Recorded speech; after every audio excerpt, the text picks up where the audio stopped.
Bonjour, dans ce tuto nous allons voir comment publier un module Storyline dans une version web et dans une version pour LMS au format SCORM.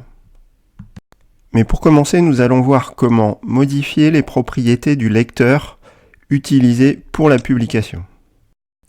Parmi les options, il y a la possibilité de modifier le style du lecteur, moderne ou classique.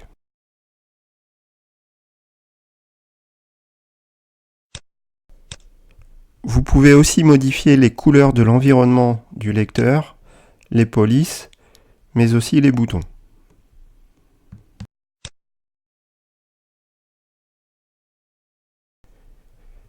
Dans le menu fonctionnalités, vous avez la possibilité de modifier d'autres options, dont la possibilité d'ajouter un logo, d'ajouter une barre de progression, et d'autres options que je vous laisserai découvrir.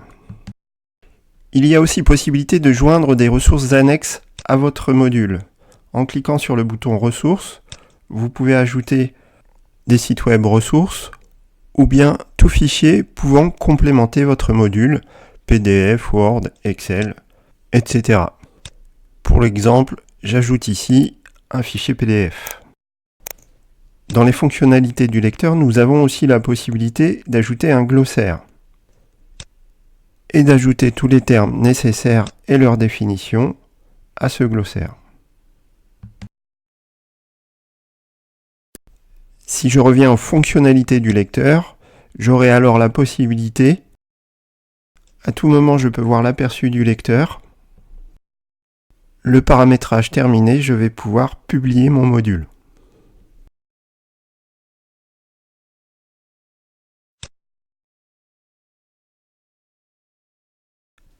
Pour publier votre module, deux possibilités, cliquez sur le bouton Publier de l'onglet Accueil ou bien aller dans le menu Fichier, Publier. Pour ce tuto, nous allons nous préoccuper de deux types de publications, publication web et LMS. Commençons par la publication web. La publication web, comme son nom l'indique, va générer l'arborescence et les fichiers pour créer un site web. Une fois la génération terminée, vous avez la possibilité de télécharger et d'enregistrer sur votre ordinateur le fichier zip, l'archive de ce site web. Pour mettre en ligne le site, il vous faudra un espace d'hébergement. L'option FTP vous permettra d'uploader directement le site web sur cet espace d'hébergement.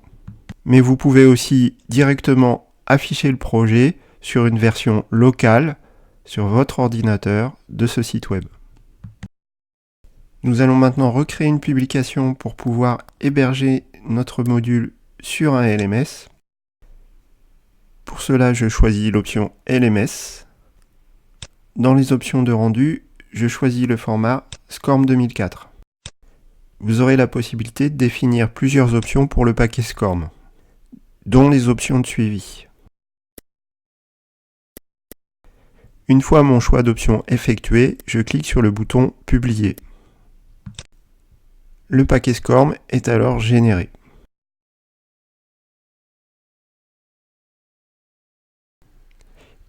Il nous restera alors à enregistrer le fichier zip du paquet SCORM pour pouvoir l'uploader sur une plateforme LMS, comme Walter par exemple.